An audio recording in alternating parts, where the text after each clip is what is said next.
এই দেখ, এখান থেকে আগের দিন যত অব্দি পড়া হয়েছিল দেখ, আমাদের 12 পাতা অলরেডি পড়া হয়ে গেছে, জিএসটি 12 পাতা পড়া গেছে, 13 নম্বর পাতায় চলছে, ঠিক আছে পড়াটা। মোটামুটি পিডিএফ মানে এই বইটা তৈরি হয়ে গেছে, আর 2-3 পাতা বাকি আছে। 93 পেজ অব্দি হয়েছে, ঠিক আছে, ট্যাক্সে 93 পেজ হয়েছে। তো দেখ কি বলছে এখানে, পড়বো আগে কনসেপচুয়াল ফ্রেমওয়ার্ক, এটা দেখছি এখান দিয়ে পড়বো এক একটা করে। কি বলছে, GST has been implemented in India on dual structure basis, ঠিক আছে।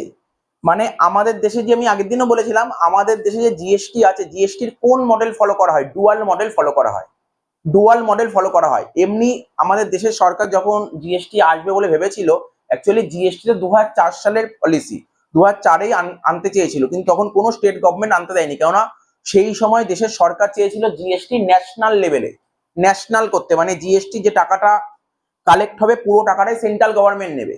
তারপর যখন মোদী সরকার 2014 সালে আসলো, তারপর ওরা ডিসিশন নিল যে এইভাবে কোনোদিন জিএসটি আসতে পারবে না ভারতবর্ষে, ঠিক আছে, কারণ স্টেটকে বঞ্চিত করে কোনোদিন জিএসটি আসতে পারবে না, কোনো স্টেট রাজি হবে না, ঠিক আছে। তাই জন্য ওরা পলিসি করলো যে জিএসটিটা হবে dual model, dual model GST হবে, ডুয়াল মডেল, অর্থাৎ সেন্ট্রালের ভাগেও কিছু যাবে, আবার স্টেটের ভাগেও কিছু যাবে, ঠিক আছে। তো তো দেখ এখানে কি, GST has been implemented in India on a dual structure basis, that is central and state shall have concurrent power to levy, collect and administrator of GST. মানে জিএসটি কালেক্ট করার বা লেভি করার পাওয়ার কার হাতে আছে, সেন্ট্রালের হাতেও আছে, সেন্ট্রালের হাতেও আছে, আবার স্টেটের হাতেও আছে। The GST system has two component, দুটো কম্পোনেন্ট, একটা কি সেন্ট্রাল জিএসটি আর একটা স্টেট জিএসটি বা ইউটি জিএসটি, এগুলো আগে বলেছি জানিস, নতুন করে বলতে হবে না। The central GST and state GST বা UT GST would be levied simultaneously, মানে একসাথে। আজকে তুই তোর বাড়ির পাশে কোনো দোকান বা দোকান দিয়ে একটা ফোন কিনতে গেলি, তো তখন যে জিএসটি ধার্য হবে, যে জিএসটি লেভি হয়, ওখানে কি জিএসটি লেভি হয়, সেন্ট্রাল হয়, সিজিএসটিও অ্যাপ্লিকেবল হয়, আবার এসজিএসটি হয়। এমনকি আজকে সিজিএসটি হলো বা অন্য সময় এসজিএসটি, এরকম তো না, একসাথে হয়, সিজিএসটি আর এসজিএসটি একসাথে হয়। তাই এখানে কথাটা ইউজ করেছে would be levied simultaneously on every transaction of supply of goods. দেখ এখানে কিন্তু কোথাও বারবার আগের দিনে বলছি, সেল কথাটা লিখবি না, সেল লেখা যাবে না, সেল ওয়ার্ড লেখা যাবে না, সাপ্লাই ওয়ার্ডটাই দিতে হবে, কারণ লতে এটা বলা আছে, আইনে সাপ্লাই কথা বলেছে, সেল বলেনি, ঠিক আছে। তো এখানে সেল বা পারচেস কথা লিখতে পারবি না, যা লিখবি সাপ্লাই, সাপ্লাই মানেই সেল, সাপ্লাই মানেই পারচেস, ঠিক আছে। আচ্ছা তাহলে কি বললাম এখানে, যে দুটো দুটো জিএসটি সেন্ট্রাল বা স্টেট দুটো জিএসটি একসাথে লেভি হবে গুডস এবং সার্ভিসের ওপর, goods or service or both, except exempt supply, কার ওপর জিএসটি অ্যাপ্লিকেবল হবে না, বলেছে কার ওপর জিএসটি অ্যাপ্লিকেবল হবে না, এক্সেম সাপ্লাই, এর উপর জিএসটি অ্যাপ্লিকেবল হবে না।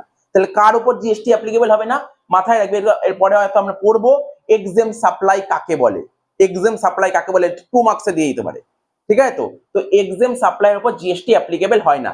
And the transaction which are up to the prescribe threshold limit, আমি আগের দিন একটা কথা বলেছিলাম, 10 লাখ, 20 লাখ আর 40 লাখ, কেউ কেউ টার্ন ওভার মানে সেল করছে। দেখ জিএসটি মানেই সবাইকে জিএসটি রেজিস্ট্রেশন করতে হয় না, যারা বড় বিজনেসম্যান তাদের জিএসটি রেজিস্ট্রেশন করতে হবে। কিছু কিছু স্টেট আছে বা কিছু কিছু ডিলার আছে, ওদের যদি সেল মানে টার্ন ওভার যদি 10 লাখ টাকা ক্রস করে রেজিস্ট্রেশন করতে হবে। কারোর জন্য নিয়ম আছে 20 লাখ টাকা ক্রস করলে রেজিস্ট্রেশন করতে হবে, আর কারোর জন্য নিয়ম আছে 40 লাখ টাকা ক্রস করলে রেজিস্ট্রেশন করতে হবে। এই জন্যই এটাকে বলছে থ্রেশহোল্ড লিমিট। আমি বলবো ডিটেলসে আরো আসবে, রেজিস্ট্রেশন বলে একটা চ্যাপ্টার আছে জিএসটি রেজিস্ট্রেশন কাদের করা উচিত, রেজিস্ট্রেশন না করলে কি হবে, ঠিক আছে, সমস্ত রেজিস্ট্রেশন বলে আলাদা চ্যাপ্টার আছে, ওখানে এই সমস্ত লিমিট গুলো আরো ডিটেলসে জানা যাবে ওখানে, ঠিক আছে, ওখানে লিমিট আরো ডিটেলসে জানা যাবে। তো এখানে বললাম থ্রেশহোল্ড লিমিট। আচ্ছা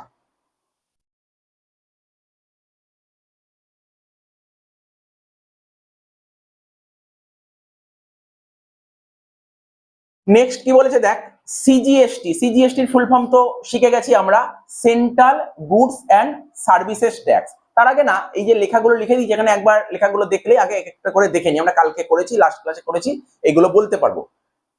এখানে দেখ কোথাও লেখা নেই সেলার বা পারচেসার, লেখা আছে কি, লেখা আছে supplier, supplier place of supplier, কোথা থেকে সাপ্লাই হচ্ছে। সাপোজ ধর আমার একটা দোকান আছে, যে দোকানটা আছে দিল্লিতে, তার মানে আমি হচ্ছে সাপ্লায়ার, আমার একটা দোকান আছে, আমার দোকানে কোনো কাস্টমার কিছু কিনতে আসলো, ঠিক আছে, কাস্টমার কিছু কিনতে আসলো আর আমি তো গুডসটা বিক্রি করছি, তাহলে আমি কে? সাপ্লায়ার, আমি হচ্ছে সাপ্লায়ার। তাই প্লেস অফ সাপ্লায়ার কোথায়? দিল্লি, যেখান দিয়ে সাপ্লাইটা হচ্ছে। করে কোথায় যাচ্ছে গুডসটা? গুডসটা কোথায় যাচ্ছে? বলছে ইউপিতে যাচ্ছে। তাই এটা কি লিখেছি? Place of supply. একটা লিখেছে প্লেস অফ সাপ্লায়ার, এটা প্লেস অফ সাপ্লাই। তার মানে কি দেখতে পারলি? দিল্লি, দিল্লি একটা স্টেট, দিল্লি একটা স্টেট, দিল্লি স্টেট থেকে কোথায় যাচ্ছে? ইউপি, উত্তরপ্রদেশ স্টেটে যাচ্ছে। একটা স্টেট থেকে আরেকটা স্টেট, মানে একটা স্টেট থেকে আরেকটা স্টেটে গেলে তো কি বলেছিলাম, এটাকে কি বলে? কি সাপ্লাই বলে? ইন্ট্রা বলে নাকি ইন্টার বলে? ইন্টার, এটাকে বলে ইন্টার স্টেট সাপ্লাই। আর এক্ষেত্রে কি অ্যাপ্লিকেবল হয় বল? আইজিএসটি। আইজিএসটির ফুল ফর্ম হচ্ছে integrated goods and services tax. এই টাকাটা কে কালেক্ট করে? ইন্টিগ্রেটেড গুডস, বল? সেন্ট্রাল গভর্নমেন্ট কালেক্ট করবে, সেন্ট্রাল গভর্নমেন্ট কালেক্ট করবে। তাহলে দেখ, যখন আইন তৈরি হলো তখন কি বলেছিল? জিএসটি যে টাকা কালেক্ট হবে, সেন্ট্রাল নেবে হাফ আর বাকি হাফ দিয়ে দেবে, স্টেটকে দিয়ে দেবে। তার মানে এখানে তো সেন্ট্রাল তো হাফ নিয়ে নেবে, বাকি হাফ কোন স্টেটে যাবে? দিল্লিতে যাবে না ইউপিতে যাবে? ইউপিতে যাবে, কারণ আগের দিন বলেছিলাম যে জিএসটি কি? Destination base consumption tax. কেন যাবে? কারণ এটা হচ্ছে ডেস্টিনেশন বেস কনজাম্পশন ট্যাক্স। তাহলে বুঝতে পারলি, যত টাকা কালেক্ট করবে সেন্ট্রাল গভর্নমেন্ট, তার মধ্যে হাফ নিজের কাছে রাখবে আর বাকি হাফ কোন গভর্নমেন্টকে দেবে? ইউপি গভর্নমেন্টকে দেবে। বোঝা গেল? তো এইগুলো কিন্তু মাথায় রাখতে হবে। তাহলে এটার অ্যান্সার বলতে পারবি দিল্লি স্টেট থেকে দিল্লি স্টেটেই হচ্ছে, তাহলে এটাকে বলে ইন্ট্রা স্টেট সাপ্লাই। এগুলো কিন্তু পরীক্ষায় দেবে, বারবার বলছি শর্ট কোশ্চেন দেবে কিন্তু এগুলো। এরকম তোকে একটা এক্সাম্পল তুলে দেবে, বলবে কি অ্যান্সারটা লিখতে হবে, লিখবি কি? ইন্টার স্টেট সাপ্লাই, আর এখানে কি অ্যাপ্লিকেবল? CGST and SGST. ঠিক আছে, তাহলে এখানে হবে CGST and Delhi GST, Delhi GST. বুঝতে পারলি তো? দিল্লি জিএসটি, তুই এসজিএসটিও লিখতে পারিস, বাট আমি বললাম দিল্লি জিএসটি। তোর লেভেলে এসজিএসটি লিখলে নাম্বার দিয়ে দেবে, কিন্তু একটু হায়ার লেভেলে এটাকে লিখতে হয় দিল্লি জিএসটি। ঠিক আছে তো? আচ্ছা, চণ্ডীগড় থেকে চণ্ডীগড়, তাই বল চণ্ডীগড় কোথায়? চণ্ডীগড় কিসের মধ্যে পড়ে?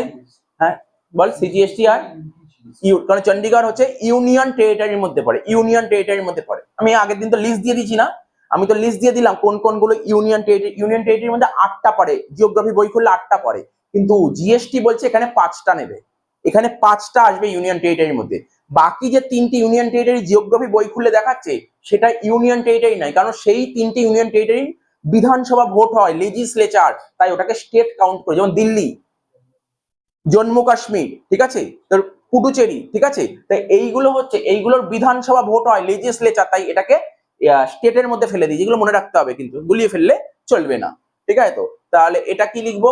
এটা লিখবো সিজিএসটি এন্ড ইউটি জিএসটি। আচ্ছা, চণ্ডীগড় থেকে চণ্ডীগড়, হ্যাঁ ঠিকই তো আছে। তারপর চণ্ডীগড় থেকে লাক্ষাদ্বীপ, একটা ইউনিয়ন টেরিটরি থেকে আরেকটা ইউনিয়ন টেরিটরি, তাহলে এক্ষেত্রে কি হবে? আইজিএসটি, এক্ষেত্রে হবে আইজিএসটি, এক্ষেত্রে হবে আইজিএসটি। এবার দেখ, আমি ওই থিওরি গুলো পড়াবো, তার আগে দেখ এটা কি লেখা আছে, পড়ে নে। যে তো তুই অঙ্কটা করলি তার উপর বেস করে দেখ, সিজিএসটি প্লাস এসজিএসটি, কোথায় সিজিএসটি আর এসজিএসটি বসে? কি লেখা আছে? উইদিন স্টেট, স্টেটের মধ্যে হলে। আর কোথায় বসে সিজিএসটি আর এসজিএসটি? কোথায় বসবে? Within union territory. ভালো করে দেখবি কিন্তু, মানে ঘাবড়ে যাবি না, আগে লাইনটা একবার বুঝতে অসুবিধা, আরেকবার পর বুঝিয়ে যাবি। উইদিন ইউনিয়ন টেরিটরি, ঠিক আছে, within union territory with legislature. ভালো করে দেখ, জাস্ট কথাটাকে ঘুরিয়ে দিয়েছে।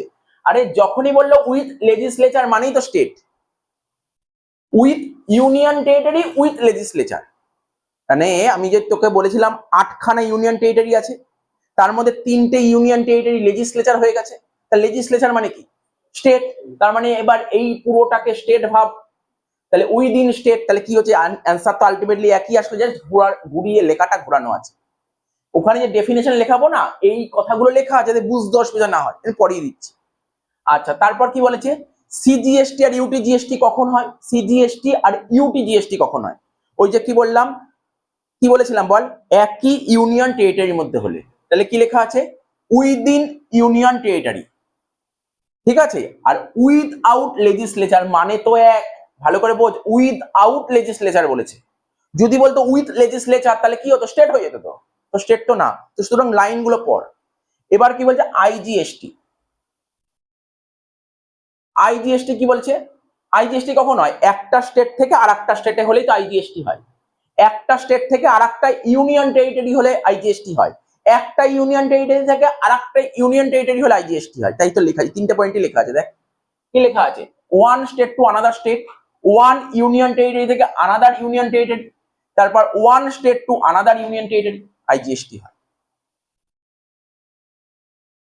ঠিক আছে তো, এবার এখানে লেখাগুলো দেখে নে, জাস্ট একবার রিডিং মারলেই তুই বুঝিয়ে যাবি, আর কিছু লেখা নেই। সিজিএসটি, জিএসটি মানে GST levied by central government. তার মানে এই যে এই জিএসটি কে করবে, সেন্ট্রালি তো লেভি করবে, কিসের ওপর, ইন্টারস্টেট সাপ্লাই, ইন্ট্রা, ভালো করে বুঝবি, interstate supply of goods or services or both would be called central GST, CGST. ঠিক আছে, এসজিএসটি কাকে বলে, ওই একই কথা, GST levied by states on intrastate supply of goods or services or both would be called state GST মানে SGST. State under the GST law is defined to include union territory with legislature, যেটা কিছুক্ষণ আগেই বললাম। Thus on every supply of goods or services or both within the union territory of Delhi, Puducherry, Jammu and Kashmir, বললাম না এইগুলো এখন legislature হয়ে গেছে, ইউনিয়ন টেরিটরি বাট এখন লেজিসলেচার, এগুলো লেজিসলেচার মধ্যে পড়ে, এই নামগুলো লেখা আছে। State GST will be levied, এদের ক্ষেত্রে স্টেট জিএসটি বসবে। ইউটি জিএসটি কি বলেছে, on every supply of goods or services or both within the union territories of Andaman Nicobar island, এটা কিন্তু ইউনিয়ন টেরিটরি, এখানে কোনো বিধানসভা ভোট হয় না। ঠিক আছে, লাক্ষাদ্বীপ এইগুলো সেন্ট্রাল গভর্নমেন্টের কন্ট্রোলে, সেন্ট্রাল গভর্নমেন্ট, লাদাখ সেন্ট্রাল গভর্নমেন্টের কন্ট্রোলে। ঠিক আছে তো, দেখ জম্মু কাশ্মীর আগে কিন্তু সেন্ট্রাল গভর্নমেন্টের কন্ট্রোলে ছিল, এখন ওদেরকে স্বাধীন করে দিয়েছে, এই জন্য ওদের ভোট হয়, ওদের মুখ্যমন্ত্রী আছে ওখানে। ঠিক আছে তো, তারপর হচ্ছে দাদরা এন্ড নগর হাভেলি, ঠিক আছে, তারপর কি দমন এন্ড দিউ, চণ্ডীগড়, ঠিক আছে, লাদাখ, এইগুলো সব কি ইউনিয়ন টেরিটরি। ঠিক আছে, এক্ষেত্রে কি অ্যাপ্লিকেবল হবে, ইউটি জিএসটি লেভি। নেক্সট কি বলে যে IGST, integrated goods and services tax. ঠিক আছে, on every inter state supply, IGST কোথায় অ্যাপ্লিকেবল হয়, আইজিএসটি কোথায় অ্যাপ্লিকেবল হয়, একটা স্টেট থেকে আর একটা স্টেটে, তাহলে ওটাকে কি বলে, ইন্টার স্টেট সাপ্লাই। কিন্তু তোরা 11-এ অ্যাকাউন্টস করার সময় জিএসটির অঙ্ক করেছিলি, জানি না তোদের মনে আছে কিনা, জিএসটির অঙ্ক ছিল সিলেবাসে। ঠিক আছে, জিএসটির অঙ্ক সিলেবাসে ছিল, তো ওখানে কিন্তু এই টার্মগুলো কিন্তু সব পড়ে এসেছিস, এই টার্মগুলো সব পড়া ওখানে। On every interstate supply of goods or services or both integrated GST মানে IGST will be levied and collected by central government collect করবে, তার মধ্যে হাফ নিজে রাখবে, বাকি হাফ ওকে দেবে, কাকে দেবে, যেখানে মানে কি বলে ডেস্টিনেশন বেস কনজাম্পশন ট্যাক্স, যেখানে ইউজ করা হচ্ছে, কনজাম্পশন যেখানে কনজিউম হচ্ছে প্রোডাক্টটা। ঠিক আছে তো, the IGST shall be apportioned between the center and the state in the manner as may be provided in due course by the GST council. এটা কোথায়, কথাগুলো কোথায় বলা, জিএসটি কাউন্সিল এইগুলো বলা আছে, জিএসটি কাউন্সিল এই কথাগুলো বলা আছে। ঠিক আছে তো, আচ্ছা, এরপরে এই চারটে পয়েন্ট তুই বুঝতে পারলি, ইজি। নতুন নতুন পয়েন্ট, এই পয়েন্টগুলো ছবি এঁকেছিলাম না এই পয়েন্টগুলোর জন্য। এই দেখ কি লেখা আছে, ইম্পোর্ট, ইম্পোর্ট মানে জানিস তো, ইম্পোর্ট মানে কি জানিস না, তা বললি কেন, জানি না। ইম্পোর্ট মানে কি, ইম্পোর্ট মানে রপ্তানি। বিদেশ থেকে যখন আমরা কোনো গুডস নিয়ে আসি, কিনে নিয়ে আসি, সে বিদেশ থেকে আমি ইম্পোর্ট করতে পারি, গুডসও ইম্পোর্ট করতে পারি, আবার সার্ভিসও ইম্পোর্ট করতে পারি। এবার দেখ তুই বিদেশ থেকে যখন গুডস ইম্পোর্ট করবি, এর জন্য কোন ল বলেছে, মাথা খাটানোর জায়গা নেই এখানে, এখানে স্যার মাথা খাটি, ব্রেন খাটিয়ে বের করতে হবে না, লতে কি বলেছে পরিষ্কার ওই কথাটাই বলতে হবে। ঠিক আছে তো, তাহলে কি বললাম, বিদেশ থেকে তুই তো চায়না থেকে কোনো প্রোডাক্ট নিয়ে আসলি, ইউএসএ থেকে কোনো প্রোডাক্ট নিয়ে আসলি, লন্ডন থেকে কোনো প্রোডাক্ট নিয়ে আসলি, তার মানে এগুলো কি ইম্পোর্ট করা হয়। তাই ইম্পোর্ট করলে ইন্ডিয়ান গভর্নমেন্ট এর উপর কি নেবে। ঠিক আছে তো, এই দেখ বিদেশ থেকে নিয়ে আসলে কি নেবে, তার জন্য তোকে এইমাত্র দেখালাম, এই দেখ এই ছবিটা, এই যেখানটা দেখবি, এই দেখ একবার দেখলো লেখা তুই পড়া বুঝিয়ে যাবে। এটা ধর মোটামুটি ধর ইন্ডিয়ান, ঠিক আছে, ম্যাপটা করা হয়েছে, এটা ইন্ডিয়া, তুই বিদেশ থেকে কি করছিস, গুডস নিয়ে আসছিস, বিদেশ থেকে গুডস নিয়ে আসছিস, তার মানে কি দেশে গুডসটা ইম্পোর্ট হচ্ছে। দেশে যখন গুডস ইম্পোর্ট হচ্ছে, বিদেশ থেকে যখন দেশে মাল ঢুকবে, সবার প্রথম কে ধরে জানিস, কোথায় ধরে? কমন এইসব পড়া বাদ দিয়ে এমনি নর্মালি ভাব, বিদেশ থেকে যখন মাল নিয়ে আসি, কিছু যদি নিয়ে আসি, তুই বিদেশে ঘুরতে গেছিস, কিছু যদি নিয়ে আসিস, কোথায় সবার প্রথম ধরে জানিস? কাস্টমসে। সবার প্রথম কাস্টমে ধরবে, সবার প্রথম তোকে কাস্টমে ধরবে, তারপর ওখান দিয়ে কিন্তু তোকে মাল ছাড়িয়ে নিয়ে আসতে হবে। তার মানে কি, বিদেশ থেকে যখন তুই মালটা নিয়ে আসবি, তোকে কাস্টম ডিউটি দিতে হয়। এই কাস্টম বলে একটা চ্যাপ্টার আছে, যেখান থেকে তোর পরীক্ষায় 10 থেকে 15 নম্বরের অঙ্ক আসবে, করবো, ঠিক আছে? ওখানে করবো, খুব ভালো চ্যাপ্টার, ঠিক আছে? তো তো বিদেশ থেকে যখন তুই মাল নিয়ে আসবি, কোনো প্রোডাক্টে তুই পেন নিয়ে আয় বা কোনো ইম্পোর্টেড গুডস নিয়ে আসিস, তাহলে তার উপর তোকে কি দিতে হবে? কাস্টম। এবার কাস্টম ডিউটি অনেক অনেক রকমের কাস্টম ডিউটি হয়। এবার বিদেশ থেকে যখন তুই কোনো প্রোডাক্ট নিয়ে আসবি, ইম্পোর্ট করে নিয়ে আসবি, তোকে কি কাস্টম ডিউটি দিতে হয় জানিস তো? অনেক কাস্টম দিতে হয়। বেসিক্যালি যেটা দিতে হবে তাকে বলে বিসিডি, মনে রাখতে হবে। কি বললাম? বিসিডি। এখন মনে রাখতে না পারলেও চিন্তা নেই, যখন কাস্টম চ্যাপ্টার আরম্ভ করব, ওখানে প্রতিটা অঙ্কে এই বিসিডির কথা লেখা থাকবে, প্রতিটা অঙ্কে। তাহলে বিসিডির ফুল ফর্ম কি জানিস তো? Basic custom duty. Basic custom duty, এটা দিতে হবে, এটা তোকে দিতে হবে। বিদেশ থেকে যখন মাল নিয়ে আসবি, প্রোডাক্ট নিয়ে আসবি, তখন তোকে বিসিডি দিতে হবে, বেসিক কাস্টম ডিউটি, ঠিক আছে? কি বললাম? বেসিক কাস্টম ডিউটি তোকে দিতে হবে। স্যার শুধু বেসিক কাস্টম ডিউটি দিলে হবে? না না, শুধু বিসিডি দিলে হবে না, তার সাথে সাথে আরেকটা দিতে হবে, কি জানিস তো? আইজিএসটি। বিদেশ থেকে যখন তুই মাল নিয়ে আসবি, তখন তোকে আইজিএসটি, স্যার আইজিএসটির ফুল ফর্ম ওই integrated goods and services tax. তবে এই আইজিএসটি কিন্তু ওই আইজিএসটি নয়। কোন আইজিএসটি নয়? জিএসটি আইনে যে আইজিএসটি কথা বলে ওই আইজিএসটি নয়। জিএসটি আইনে যে আইজিএসটির কথা বলে সেই আইজিএসটি নয়। তাহলে এটা কোন আইজিএসটি? কাস্টম অ্যাক্টে যে আইজিএসটির কথা বলেছে, কাস্টম অ্যাক্টেও আইজিএসটির কথা বলেছে, সেই আইজিএসটি। বিদেশ থেকে মাল নিয়ে আসলে অনেক টাকা ট্যাক্স দিতে হয়। দেখ, আইজিএসটি আমার দেশে যা চালু আছে সেই রেট তো নেবেই একটা, প্লাস আবার বিসিডি। সে তো তুই আমি একটা ছোটখাটো প্রোডাক্ট বললাম, এছাড়াও আরো অনেক ডিউটি বসে, ঠিক আছে? তোর সোশ্যাল ওয়েলফেয়ার চার্জ বসে, ঠিক আছে? তারপর এখানে কি বললাম? বিসিডি বললাম, সোশ্যাল ওয়েলফেয়ার চার্জেস বসে। তারপর বসে হচ্ছে তোর anti dumping duty, safeguard duty, protective duty, প্রচুর ডিউটি বসে। মানে প্রোডাক্টের দাম, তুই বিদেশে হয়তো কোনো প্রোডাক্টের দাম 1.5 লাখ টাকা, এখানে আস্তে আস্তে 2.5 লাখ 3 লাখ হয়ে যাবে। মানে বুঝতে পারছিস তো? অনেক ডিউটি বসে। সেটা যখন আমরা কাস্টম ডিউটির অঙ্ক করবো না, তুই দেখতে পারবি, খুব ভালো বুঝতে পারবি কাস্টম ডিউটির অঙ্ক করার সময়, ঠিক আছে? তো তো কি বললাম বল, তাহলে কি বুঝতে পারলি? বিদেশ থেকে যখন তুই কোনো গুডস, আমি নট সার্ভিস বলিনি, বিদেশ থেকে যদি তুই গুডস ইম্পোর্ট করে নিয়ে আসিস, তাহলে সেক্ষেত্রে কি কি নেবে ইন্ডিয়ান গভর্নমেন্ট? কি কি নেবে? বিসিডি নেবে, আর নেবে আইজিএসটি। এই বিসিডি আর আইজিএসটি কাস্টম অ্যাক্ট অনুযায়ী হবে। দেখ কি লেখা আছে, এই দেখ কি লেখা আছে, কাস্টম অ্যাক্টে বিসিডি আর আইজিএসটি। তাহলে বিদেশ থেকে গুডস নিয়ে আসলে, কিন্তু বিদেশ থেকে যদি সার্ভিস নিয়ে আসিস, বিদেশ থেকে যদি কোনো সার্ভিস নিস, বিদেশ থেকে যদি কোনো সার্ভিস নিস, এই দেশে নিয়ে আসিস সার্ভিস, তাহলে সেক্ষেত্রে কি নেবে? সেক্ষেত্রে আইজিএসটি হবে, কিন্তু এটা জিএসটি আইনের আইজিএসটি। কি বললাম? জিএসটি আইনের আইজিএসটি, মনে থাকবে তো? এটা আমি তোকে কি বোঝালাম? ইম্পোর্ট সম্পর্কে বোঝালাম, বোঝা গেল? মনে থাকবে তো? দেখ, ওই লেখা তো লেখা থাকবে, লেখা তো থাকবে, তার আগে এইটা মাথার মধ্যে ঢুকিয়ে নে। তারপর তুই নিজের ভাষায়, এটা তুই জেনে তুই নিজের ভাষায় লেখ, নাম্বার কাটবে না। কিন্তু এখানে যদি তুই তুই একটু যদি বানিয়ে দিস, তাহলেই নাম্বার কেটে দেবে।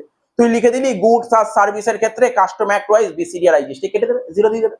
মানে সার্ভিস এই কথা বলে, তাহলে তোকে বানানোর কোনো জায়গা নেই, তোকে টু দা পয়েন্ট অ্যান্সার লিখতে হবে, পেজ ভরাতে হবে না, টু দা পয়েন্ট অ্যান্সার লিখতে হবে। এবার দেখ, ইম্পোর্ট বললাম তো, ইম্পোর্ট বললাম, তার মানে দেখ তুই একটা জিনিস বুঝতে পারবি, আমি জিজ্ঞাসা করবো কারণটা, লজিক কি বলছে। দেখ এটা দেখ, এক্সপোর্ট, আমার দেশে কোনো প্রোডাক্ট তৈরি হয়েছে, এই প্রোডাক্টটা আমি বিদেশে বেচবো, বিদেশে বেচবো। তাহলে দেখ কি বলছে, কোনো গুডস এবং গুডস আর সার্ভিসের ক্ষেত্রে একই নিয়ম। বিদেশে যদি আমি কোনো গুডস বা সার্ভিস বেচি, এর উপর কোনো জিএসটি হবে না। ভাব, আজকে ধর, আজকে আজকে আমরা লোকাল মার্কেটে আছি, আমি দোকান খুলেছি, আমি যদি কাউকে গুডস বিক্রি করি, তার থেকে আমি জিএসটি নেব। কিন্তু এই গুডসটাই যদি বিদেশে বেচি, তাহলে ইন্ডিয়ান গভর্নমেন্ট বলেছে না না, তোমার জিএসটি নিতে হবে না। বলতে পারবি কারণটা কি, এর পেছনে লজিকটা কি বলতে পারবি? না না, কস্ট কমের জন্য না, আমি বলছি কারণ বিদেশের কারেন্সি, ফরেন কারেন্সি দেশে আসবে, বিদেশের কারেন্সি দেশে ঢুকবে। আরো একটা লজিক আছে, ধর আজকে ধর আমার দেশে কোনো প্রোডাক্ট তৈরি করতে 100 টাকা লেগেছে, আমি আমার দেশের যে সমস্ত কাস্টমার বা দেশের পাবলিককে বিক্রি করব ধর 12% জিএসটি 112 টাকায় বেচবো। আমি 112 টাকা, বিদেশ থেকে যে আসবে তাকে আমি 112 টাকা নিতে পারবো না। কারণ দেখা গেল আমি যদি 112 টাকা নিই, 100 টাকা প্রোডাক্টের দাম আর 12 টাকা জিএসটি, 112 টাকা নিলাম, কিন্তু দেখা গেল ওদের দেশে ওই প্রোডাক্টটাই 110 টাকা পাওয়া যায়। ও কেন 112 টাকা দিয়ে নেবে? বুঝতে পারলি? তাহলে মনে রাখতে হবে, তুই যদি বিদেশে যদি কোনো মাল এক্সপোর্ট করিস তার উপর জিএসটি চার্জ হয় না। মনে থাকবে তো? তাই এখানে কি লেখা আছে, বিদেশে যদি তুই কোনো গুডস এক্সপোর্ট করিস বা সার্ভিস যদি এক্সপোর্ট করিস তার উপর কি, এটা কি লিখেছি, জিরো রেটেড। তাহলে একটা টার্ম তুই খুঁজে পেলি, what is zero rated. Zero rated কাকে বলে? এক্সপোর্টকেই বলা হয় জিরো রেটেড। এক্সপোর্টকেই বলা হয় জিরো রেটেড। ঠিক আছে, এক্সপোর্টকেই বলা হয় জিরো রেটেড।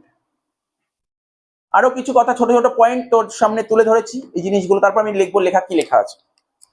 কি লেখা আছে? নীল রেট। আচ্ছা ভালো করে বুঝি, নীল রেট, নীল মানে কি? নীল মানে কিন্তু জিরো, আর 0%, এটা মানেও জিরো। ঠিক আছে, আবার জিরো রেটেড, আমি কেন এখানে লিখেছি, অনেকে গুলিয়ে ফেলে, বলবে স্যার জিরো রেটেড, নীল রেট, 0% সব তিনটে তো একই জিনিস না, তিনটে এক না। এখানে জিএসটি আইন বলেছে তিনটে এক না, বলেছে নীল রেট আর 0% মানে জিরো, কিন্তু জিরো রেটেড মানে এক্সপোর্ট, এটা বলেছে জিরো রেটেড মানে এক্সপোর্ট। তো সুতরাং এই জিনিসগুলো কিন্তু মনে রাখতে হবে, বুঝতে হবে, খুব জরুরি জিনিস এই জিনিসগুলো, কিন্তু খুব জরুরি জিনিস, খুব জরুরি জিনিস। একবার দিয়েছিল পরীক্ষায়, জিরো রেটেড এর সাথে তোর এক্সেমটেড গুডস এর পার্থক্য লেখো, ডিফারেন্স লেখো, দিয়েছিল কোশ্চেন। তো সব লেখা আছে, বই যে দেবো ওর মধ্যে সমস্ত অ্যান্সার লেখা আছে। তাহলে এই লেখাটা পড়ে বুঝতে পারলি, নীল রেট মানে যেখানে জিএসটি 0%, তারপর 0% মানে তো জিরো, জিএসটি জিরো। আর জিরো রেটেড মানে এক্সপোর্টকে বোঝানো হচ্ছে।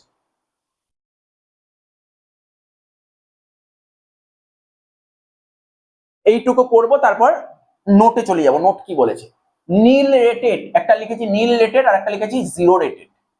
সাপোজ ধর আউটপুট ট্যাক্স, আগের ক্লাস সেরে বলেছি, সেখানে তো বোঝা গেছে আউটপুট ট্যাক্স কাকে বলে। আজকে ধর আমি যদি কাউকে গুডস বেচি, তার থেকে কি নেবো, জিএসটি নেবো। তা কাউকে গুডস বেচলে তার থেকে জিএসটি নিই, সেটা কি জিএসটি, ইনপুট জিএসটি না আউটপুট জিএসটি? আউটপুট জিএসটি, কোনো সমস্যা নেই। আর ইনপুট জিএসটি কাকে বলে, কারোর থেকে গুডস কিনলাম তাকে তো জিএসটি দিতে হবে, তাকে কি জিএসটি বলে? পরের ক্লাসে কিন্তু এই চ্যাপ্টারটা আরম্ভ হবে, একটু বারবার শুধু এই কথাগুলো হবে, আউটপুট আর ইনপুট, 15 নম্বরের অঙ্ক আসবে এর উপর, 15 মার্কসের অঙ্ক আসবে কিন্তু। ঠিক আছে, তো তাহলে বুঝতে পারলি আউটপুট আর ইনপুট জিনিসটা কি। এবার দেখ, নীল রেটেড, ভালো করে বুঝবি, নীল রেটেড মানে 0%, মানে 0%। তার মানে ধর সাপোজ ধর আমি এমন একটা প্রোডাক্ট বিক্রি করছি যার ওপর আমার দেশে কোনো জিএসটি নেওয়া যায় না। এমন অনেক প্রোডাক্ট আছে যার উপর জিএসটি নেই, যেমন এখন এখন যেমন বর্তমানে এখন কারেন্টলি জানিস নিশ্চয়ই, ইন্স্যুরেন্স সেক্টরে, ইন্স্যুরেন্স, এলআইসি, মেডিক্লেম, এর উপর জিএসটি নেই। জিএসটি এবছর তুলে দিয়েছে, ইন্স্যুরেন্সের উপর জিএসটি তুলে দিয়েছে। তাহলে বুঝতে পারলি এটা তো। আচ্ছা বল, ইন্স্যুরেন্স এটা কি বলবো, এটাকে গুডস বলবো না সার্ভিস বলবো? সার্ভিস। সাপোজ আমি একটা উদাহরণ বলছি, ধরো আমি এমন একটা প্রোডাক্ট মার্কেটে বিক্রি করছি যেই প্রোডাক্টের উপর আমাদের ইন্ডিয়ান গভর্নমেন্ট বলেছে এর উপর জিএসটি নেওয়া যাবে না আমাদের দেশে। তাহলে আমি আমার দোকানে ধর কোনো একজন কাস্টমার আসলো, তাকে আমি ওই প্রোডাক্টটা বিক্রি করলাম যেই প্রোডাক্টের উপর ইন্ডিয়ান গভর্নমেন্ট জিএসটি তে বারণ করেছে। তাহলে আমি কি আউটপুট জিএসটি কিছু কালেক্ট করতে পারবো? আউটপুট জিএসটি কত হলো, জিরো। এবার যেই প্রোডাক্টটা বিক্রি করছি সেই প্রোডাক্টটা কিনেছিলাম, কেনার সময় জিএসটি দিয়েছে, বলে স্যার এটা আবার কি কথা, প্রোডাক্টটা কেনার সময় কেন জিএসটি দেবেন, কেন ওই প্রোডাক্টটা তো দেশে তো বলেই যে জিএসটি নেই। আমি তাহলে যখন এই কোশ্চেনটাই মনের মধ্যে আসলে তোকে একটা অ্যান্সার বলছি। সাপোজ ধর আমি যেই প্রোডাক্টটা বিক্রি করছি সেই প্রোডাক্টটার ওপর জিএসটি নেই, কিন্তু সেই প্রোডাক্টটা তৈরি করার জন্য আমাকে কিছু র ম্যাটেরিয়াল কিনতে হয়েছে, সেই র ম্যাটেরিয়ালের উপর জিএসটি আছে। গল্প বুঝতে পারলি কি বললাম? ওই র ম্যাটেরিয়ালের উপর জিএসটি আছে, তাহলে তখন জিএসটি দিতে হয়েছে, এটা হচ্ছে ইনপুট জিএসটি। তাহলে দেখ এখানে বুঝতে পারলি এখানে কেন 5 লেখা হয়, কারণটা আবার বুঝতে হবে তোকে। এটা ছিল 0 আর এটা ছিল ইনপুট ট্যাক্স 5। তাহলে জিএসটি পেবেল, জিএসটি কি আমি গভর্নমেন্ট কার পে করব না, আমি তো জিএসটি তে কোনো কালেক্টই করতে পারি। -5 হলো স্যার, তাহলে হিসাব কি বলে তোর, কমন সেন্স খাটা। বলি স্যার জিএসটি আমি কেনার সময় 5 টাকা জিএসটি দিয়েছি, তার মানে এই টাকাটা জিএসটি পেবেল মাইনাস, তার মানে কি আমরা কি জানি জিএসটি কাস্টমার থেকেই তুলবো, তো তুলতে পারলাম না, তাহলে আমি কি বলবো গভর্নমেন্টের কাছে জিএসটি টাকা ফেরত চাইছি। এরকম কেসে গভর্নমেন্ট জিএসটি ফেরত দেবেন। এখানে একটা কথা লিখেছি আইটিসি ক্লেম, অর্থাৎ ইনপুট ট্যাক্স ক্রেডিট আমি ক্লেম করতে পারবো না। এই কেসে নীল রেটে ইনপুট ট্যাক্স ক্রেডিট ক্লেম করা যায় না, এখানে ইনপুট ট্যাক্স ক্রেডিট ক্লেম করা যায় না, কিন্তু এখানে করতে পারবি, এখানে করতে পারবি, একই সিনারিও কিন্তু এখানে করতে পারবি, এখানে করতে পারবি, কারণ হচ্ছে এটা জিরো রেটেড। এই ডিফারেন্স গুলো বুঝতে হবে। ঠিক আছে, তুই যখনই লিখবি না, তুই যখন ধর তোর ডিফারেন্স দেবে, এটা বললো কি নীল রেটেড এর সাথে জিরো রেটের পার্থক্য লেখো, অলরেডি তুই একটা পার্থক্য পেয়ে গেলি। কি পেয়ে গেলি? এখানে আইটিসি ক্লেম করা যায় না, এখানে আইটিসি ক্লেম করা যায়, একটা পয়েন্ট পেয়ে গেলি। ঠিক আছে, তো এরকম তুই এক একটা করে পয়েন্ট পাবি, তাহলে এটা তো বুঝতে হবে তোকে, বুঝতে পারলি? এবার নোট লেখা দেখি কি লেখা আছে নোটে। ইম্পোর্ট, এবার দেখ তুই লাইন লেখা পড়ে তুই বুঝিবার কিছু নেই। Import of goods or services or both. Import of goods or services or both shall be treated interstate supply. Interstate supply. আচ্ছা কি বলেছে? বিদেশ থেকে যখন তুই গুডস বা সার্ভিস নিয়ে আসিস, তুই যদি একই স্টেটের মধ্যে নিস তখন তাকে বলে ইন্ট্রা। তো তুই বিদেশ থেকে নিয়ে আসছিস, এটা কি ইন্টার বলবো না ইন্ট্রা বলবো? এটা বল, কমন সেন্স খাটিয়ে বল। বিদেশ থেকে নিয়ে আসে, একই ব্যাপার, বিদেশ থেকে নিয়ে আয় বা বাইরের থেকে নিয়ে আয়, মোট কথা বাইরের থেকে নিয়ে আসলে তাকে ইন্টারই বলে, ইন্টারই বলে। ঠিক আছে, তো তাহলে এটাকে বলে ইন্টার স্টেট সাপ্লাই। এখানে কি লেখা আছে দেখ, এখানে লেখা আছে import of goods or services or both shall be treated as inter state supply and would be liable to IGST. এক্ষেত্রে কি দিতে হয়? আইজিএসটি। তোরা তো পড়েইছিস ইন্টার স্টেটের ক্ষেত্রে আইজিএসটি দিতে হয়। Since GST is a destination based consumption tax, পড়েছি। IGST on import shall be levied and collected by the state in which goods or services or both finally consumed used. ওই যে কথা বললাম, IGST collect হবে, IGST collect করবে, যাতে বিদেশ থেকে মাল নিয়ে আসছে ওর থেকে তো IGST নেবে, আইজিএসটি নিয়ে সেন্ট্রাল যে টাকাটা নেবে, এবার যেইখানে ডেস্টিনেশন বেস কনজাম্পশন ট্যাক্স তাকে হাফ দিয়ে দেবে, বাকি হাফ তো সেন্ট্রাল নিয়ে নেবে। এটাই বলেছে। নেক্সট প্যারা কি বলেছে? IGST on goods imported into India, ইন্ডিয়াতে যখন গুডসটা ইম্পোর্ট করা হচ্ছে, shall be levied and collected in accordance with the provision of section 3 of the custom tariff act. Custom tariff act, এইটা কোন নিয়ম অনুযায়ী হবে? Custom tariff act 1975 at the point when duties of custom are levied on the said goods under section 12 of the custom act 1961।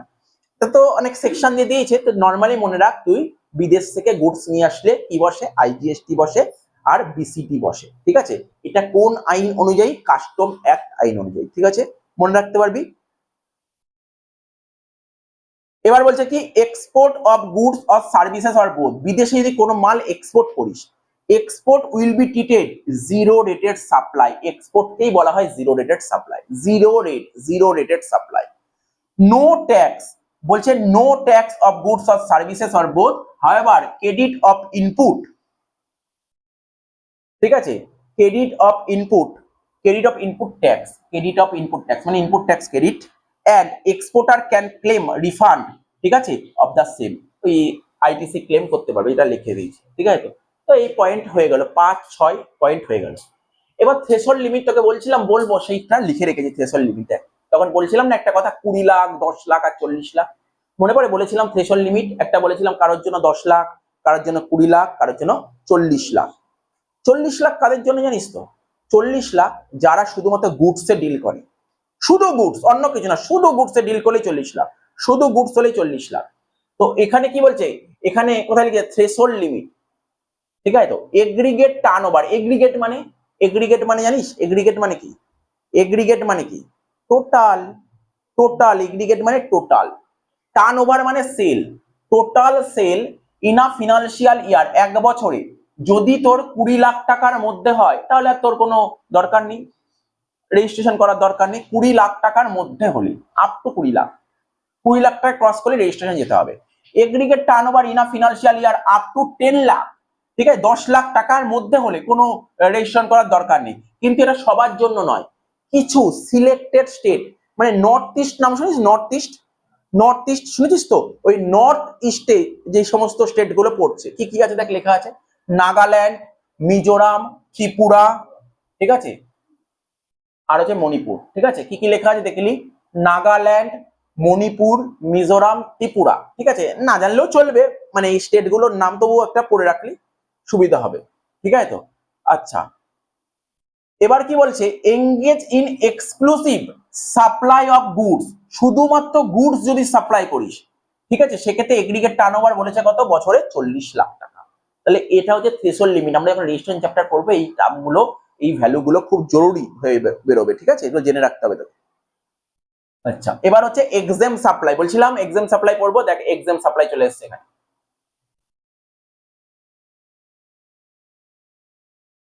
Exam supply section 2 subsection 47 কোন আইনে বলা আছে? এটা সিজিএসটি অ্যাক্টে বলা আছে, সিজিএসটি অ্যাক্ট। এক্সাম সাপ্লাই কাকে বলে? Exam supply কাকে বলে? এক্সাম সাপ্লাই বলতে সাপ্লাই, কোন সাপ্লাইকে বোঝায়? 4টে পয়েন্ট, ব্যাস। এখানে কি এরকম বড় পাতার পর পাতা লেখা আছে? পাতার পর পাতা লিখলেও নাম্বার নেই তোর। এই পয়েন্টটি তোকে মাথায় রাখতে, এক্সাম সাপ্লাই কাকে বলে।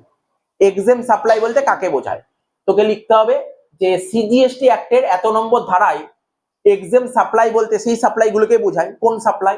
বলেছে means supply of any goods or services or both which attracts nil rate of tax. Exempt supply কাকে বলে? যে সমস্ত সাপ্লাইয়ের ওপর জিএসটি নেই। তো যে সমস্ত সাপ্লাইয়ের ওপর জিএসটি নেই, তাহলে জিএসটি কত পার্সেন্ট হলো সেখানে? Nil rate tax.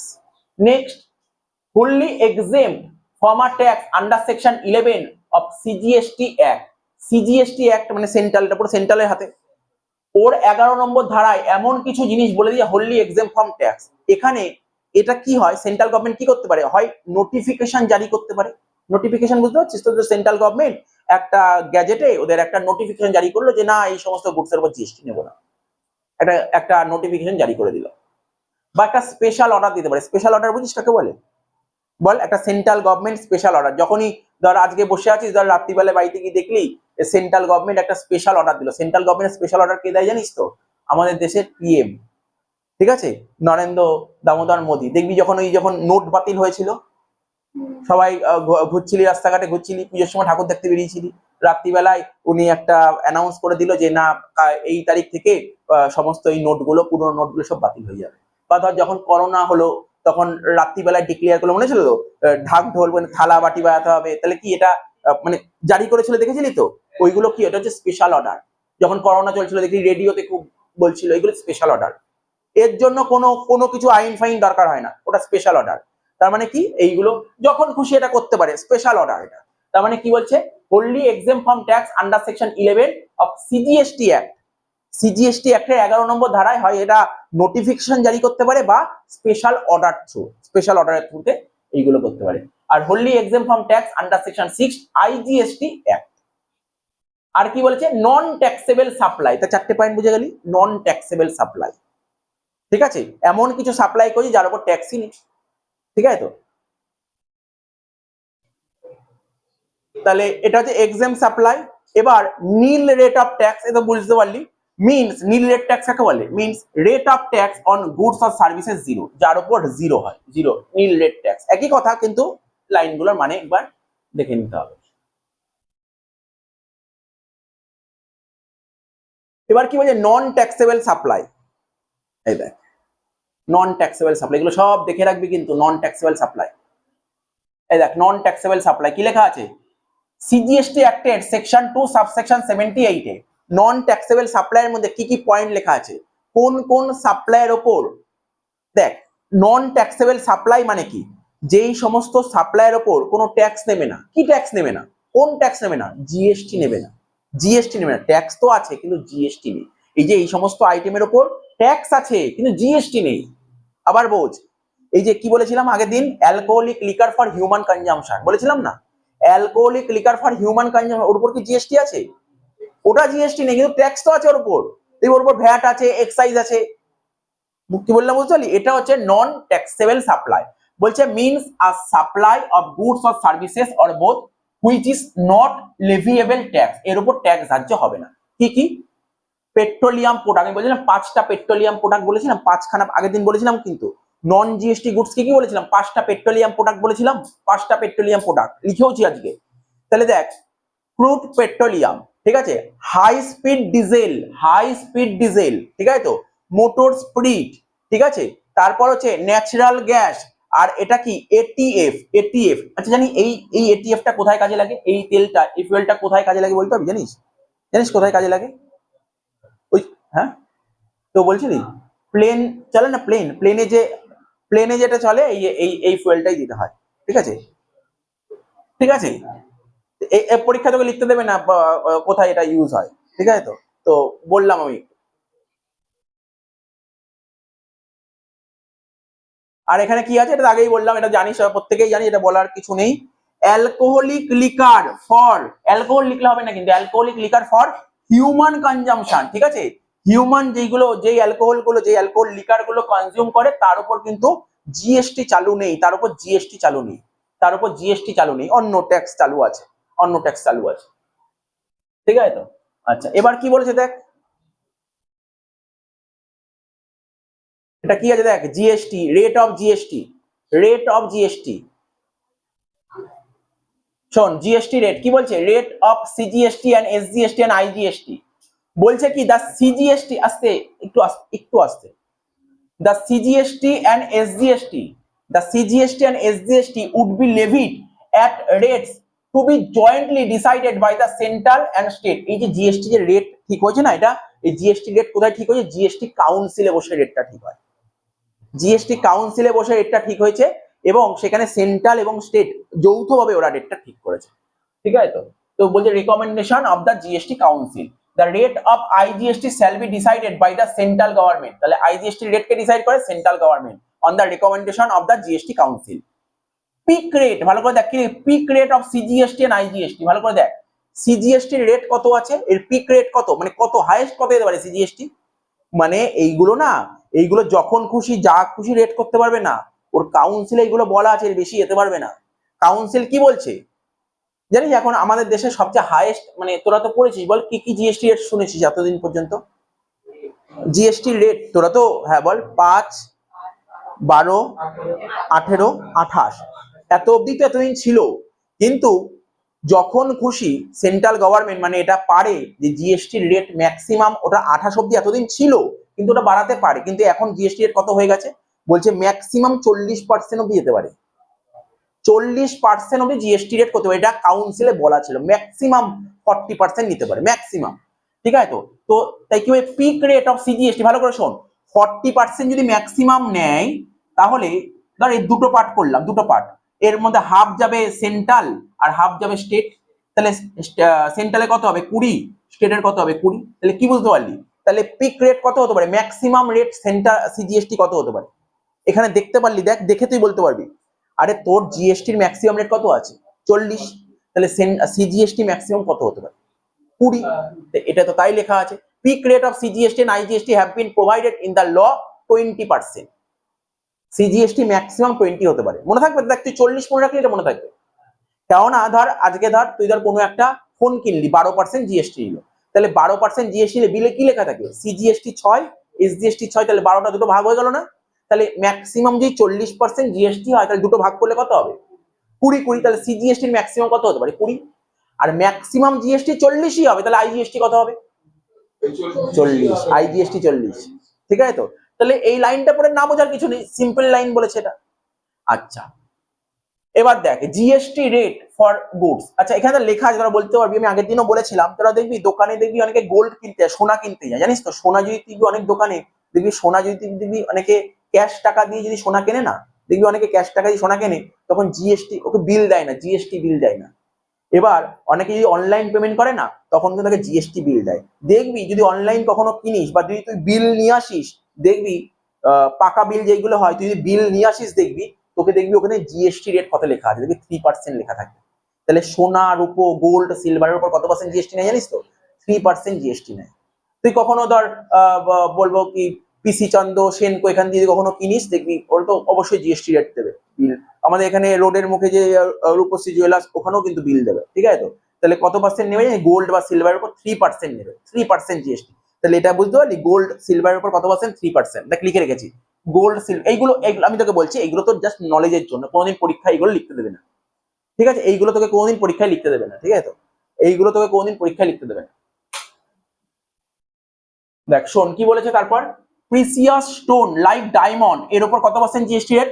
0.25% GST rate, ঠিক আছে? তো কোনো এসেন্সিয়াল প্রোডাক্টের উপর 5% GST rate, basic necessary goods এর উপর 12% জিএসটি রেট, নর্মাল গুডস এর উপর 18% জিএসটি রেট, আর লাক্সারি গুডস, তুই কোনো বিএমডব্লিউ কার কিনলি, মানে বুঝলি লাক্সারি গুডস, এরকম যে কোনো লাক্সারি গুডস কিনিস তার উপর কত পার্সেন্ট জিএসটি? 28% জিএসটি। আর সিন গুডস এর উপর 28%। সিন গুডস কাকে বলে জানিস? কি সিন গুডস কোনগুলোকে বলে জানিস? সিন গুডস কোনটাকে বলে? দেখবি ওইগুলো নেশাগ্রস্ত দ্রব্য, ঠিক আছে? তো নেশাগ্রস্ত দ্রব্য, এই সমস্ত টোবাকো, ঠিক আছে? তো এই সমস্ত জিনিসের উপর তোর 28% আছে সিন গুডস এর উপর, সিন গুডস, ঠিক আছে? তো এইগুলোতে গুডস এর উপর বললাম, এইগুলো সার্ভিসের উপর, এইগুলো সার্ভিস, এইগুলো কিন্তু দেবে না, তো না পড়লেও চলবে, জাস্ট আমি তোকে বললাম নলেজের জন্য। এখানে তোকে পড়তে হবে রেট গুলো পড়তে হবে, জাস্ট রেট। আমার কথা শুনলি, এখানে তোকে রেট পড়তে হবে, রেট কি কি রেট আছে এই রেট গুলো জেনে রাখতে হবে, ব্যাস। এমনি কিছু লিখতে দেবেন এখান থেকে, এখানে কোন দেবে না, কেননা এর রেট প্রতি বছর চেঞ্জ হতে থাকে না, এর রেট চেঞ্জ হয়।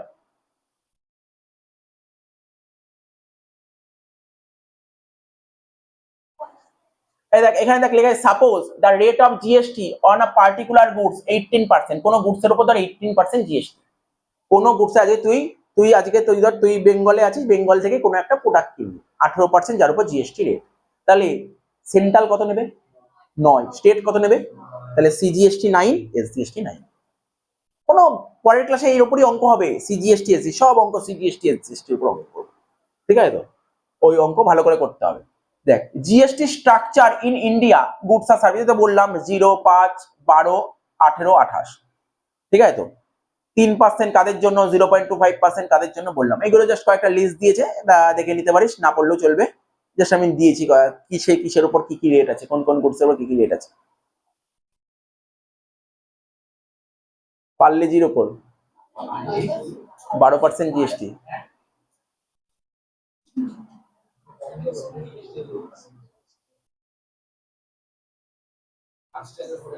সবচেয়ে ওই যে কি বলে, ওই প্রোডাক্ট গুলো আছে না, ওই প্রোডাক্টের উপর প্রচুর জিএসটি, মানে যেমন প্রচুর জিএসটি, কি বলে না, এই সমস্ত খায় অনেকে, গুটখা খায় না, গুটখা, ওর ওপর কিন্তু প্রচুর জিএসটি, ওর উপর জিএসটি তো আছেই, হাই রেট হাইয়েস্ট জিএসটি আছে, প্লাস ওর উপর জিএসটি কম্পেনসেশন শেষ বসিয়ে দিয়েছে, 60% কম্পেনসেশন শেষ, 60%, মানে ভাব, ওই প্রোডাক্টটা গভর্নমেন্ট অর্ধেক টাকা নিয়ে নেয়, মানে ধর প্রোডাক্টটার মার্কেটে যা দাম তার হাফ দামই গভর্নমেন্ট নিয়ে নেয়।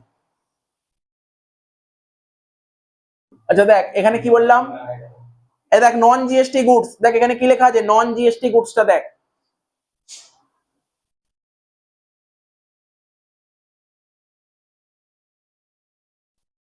নন জিএসটি গুডস কি কি আছে এটা আগেই বললাম, বলে তো জানিস, alcoholic liquor for human consumption GST নেই, পেট্রোলিয়াম প্রোডাক্ট 5টা পেট্রোলিয়াম প্রোডাক্ট, ন্যাচারাল গ্যাস, ঠিক আছে, এর উপর জিএসটি নেই।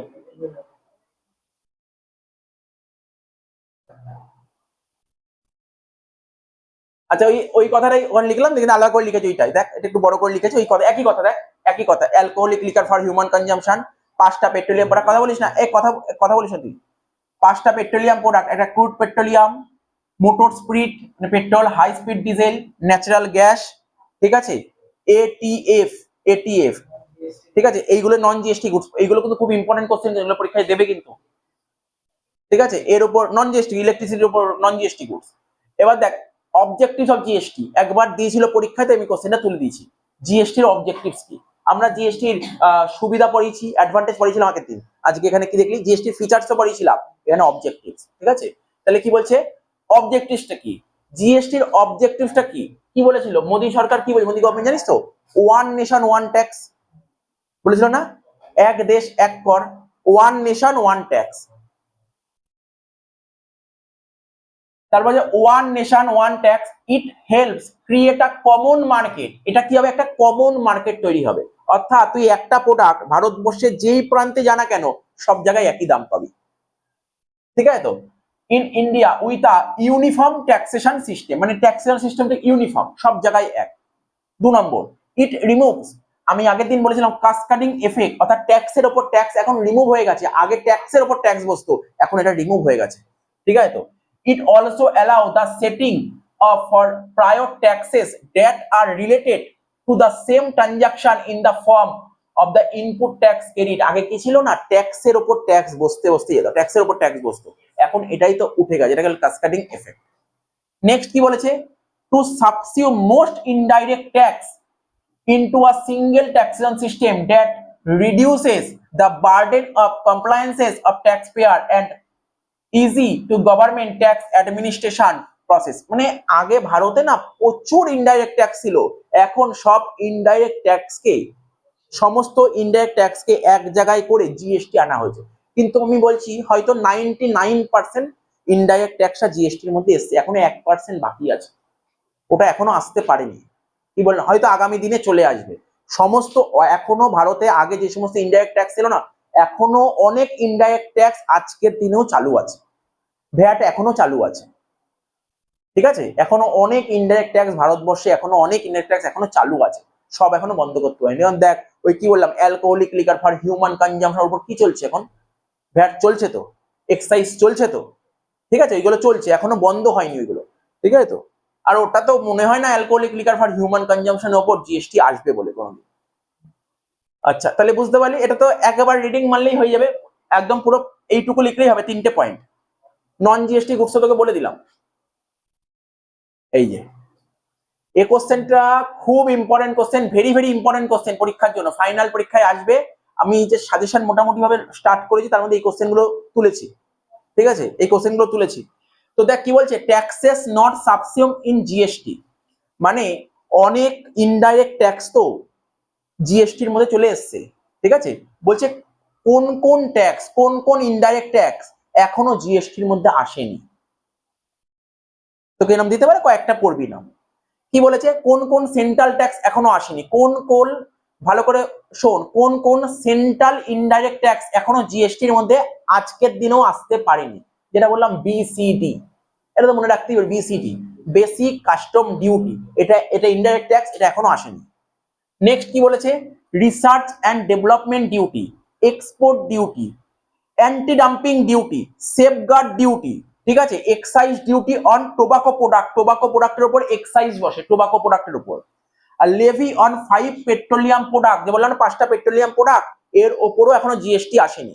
তাহলে কোন কোন প্রোডাক্টের উপর জিএসটি এখনো আসে, সেন্ট্রালের কোন কোন প্রোডাক্টের উপর জিএসটি আসে, তুই এই আনসারটা লেখ, আমি লিখেছি আনাদার অ্যান্সার, এই আনসারটা খুশি না হলে পরে নিচের অ্যান্সারটাও লিখতে পারিস, ঠিক আছে, দেখে নিবি যেটা ভালো লাগবে।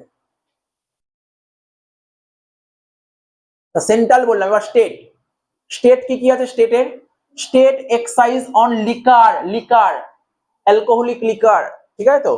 তো ওর ওপর স্ট্যাম্প ডিউটি, ঠিক আছে, প্রফেশনাল ট্যাক্স, ঠিক আছে, motor vehicle tax, electricity duty, toll tax, নাম তো শুনেইছিস, toll tax, environment tax, road tax, property tax, ঠিক আছে, স্টেট এইগুলো। তাই এই কোশ্চেনটা কিন্তু খুব ইম্পর্টেন্ট, কিন্তু আমি বারবার বলছি এই কোশ্চেন পড়বি কিন্তু।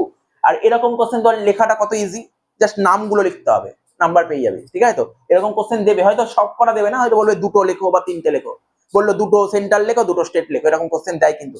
এগুলো ভালো করে পড়বি কিন্তু কোশ্চেন গুলো, এইগুলো মুখস্থ করার ব্যাপার নেই, একবার রিডিং মারবি হয়ে যাবে।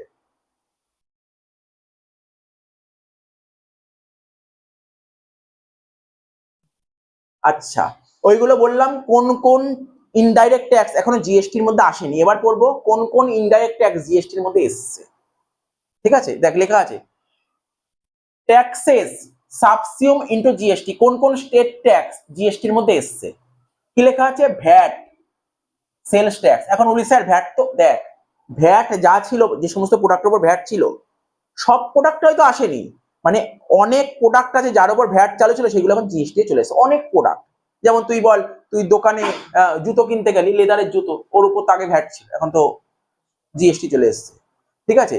তারপর তুই রেস্টুরেন্টে খেতে যেতে, আগে সার্ভিস ট্যাক্স ছিল, এখন চলে এসছে তোর জিএসটি চলে এসছে, ঠিক আছে? তো এরকম তুই সিনেমা হলে সিনেমা দেখতে যেতে আগে সার্ভিস ট্যাক্স লাগতো, এখন জিএসটি চলে এসছে। তাই এখন অনেক জিনিসের উপরই জিএসটি চলে এসেছে, কিন্তু আবার অনেক জিনিস ওর আসেনি। তাই এখানে কি বলছে, ভ্যাট বা সেলস ট্যাক্স, পারচেস ট্যাক্স, ঠিক আছে? তো entry tax, octroi, local body tax, octroi tax. Octroi বুঝিস তো? অক্ট্রয় জানিস কোনটা অক্ট্রয়? অক্ট্রয় হচ্ছে তুই ধর একটা স্টেট থেকে আর একটা স্টেটে গেলি, একটা স্টেট থেকে গাড়ি যখন আর একটা স্টেটে ঢোকাচ্ছিস, সেই স্টেটের নেবে একটা ট্যাক্স নেবে। এবার সেই স্টেটের একটা বড় সিটিতে ঢোকালি, তার উপর আবার ট্যাক্স নেবে, এটা অক্ট্রয় বলে, ঠিক আছে? তো তারপর entertainment tax, luxury tax, betting, gambling, lottery tax, ঠিক আছে? সারচার্জ অ্যান্ড স্টেট সেস, ঠিক আছে? এইগুলো হচ্ছে কোন কোন স্টেট ট্যাক্স গুলোর কথা বললাম, স্টেট ট্যাক্স। সেন্ট্রাল ট্যাক্স কি আছে এখানে? Central tax, central excise duty, additional duty of excise, excise on medical বা টয়লেট প্রিপারেশন থাকে না, তার জন্য যে সমস্ত এক্সাইজ বসে। তারপর additional custom duty, CVD, special additional duty, ঠিক আছে? সার্ভিস ট্যাক্স, ঠিক আছে? Surcharge and cesses. তারপর কি বলছে, সেন্ট্রাল সেলস ট্যাক্স, সিএসটি। এই কয়েনগুলো তোকে একবার রিডিং মেরে নিবি।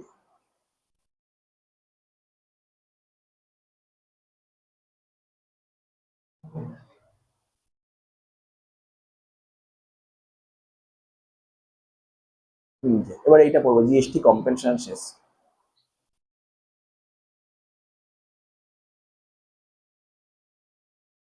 এটা পড়েছে এই কলেজে নাকি? এটা পড়েছে এই কলেজে? না, ও বল, তুই বলি জিএসটি কম্পেনসেশন শেষ পড়েছে।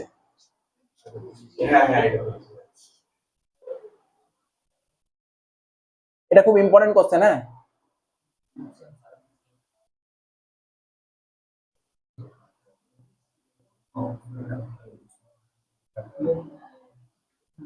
এটা পড়বো, জিএসটি কম্পেনসেশন শেষ। দেখ, জিএসটি কম্পেনসেশন শেষ এই জিনিসটা কি তোকে বুঝতে হবে। জিএসটি কম্পেনসেশন শেষ জিনিসটা কি? যখন আমি প্রথমে আজকে শুরুতেই বললাম, যখন ইন্ডিয়ান গভর্নমেন্ট 2004 সালে যখন জিএসটি আনতে চেয়েছিল, তখন আনতে পারেনি। কেন? ওরা চেয়েছিল ন্যাশনাল লেভেলে জিএসটি আনতে, অর্থাৎ জিএসটির টাকা যে পুরো কালেক্ট হবে পুরো সেন্ট্রালই নেবে। তো কোনো স্টেট এটা রাজি হয়নি, আর রাজি হবেও না।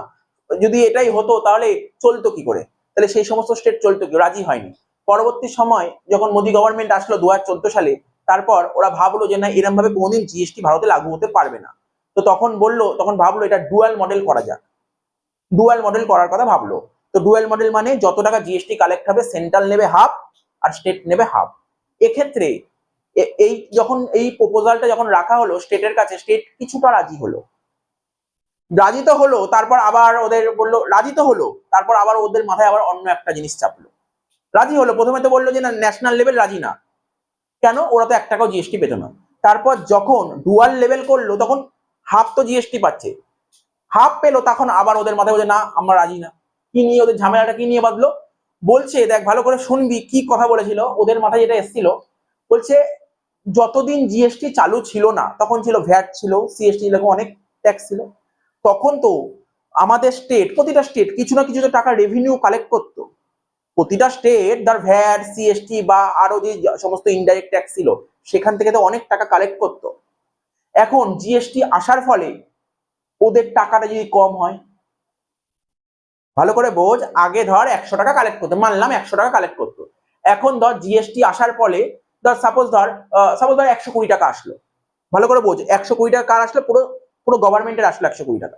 তো 120 টাকার মধ্যে সেন্ট্রাল নিয়ে নেবে 60, স্টেট কত পাবে? 60। তাহলে তো স্টেট তো আগে 100 টাকা কামাতো, এখন কত কমাচ্ছে? তো রাজি হবে?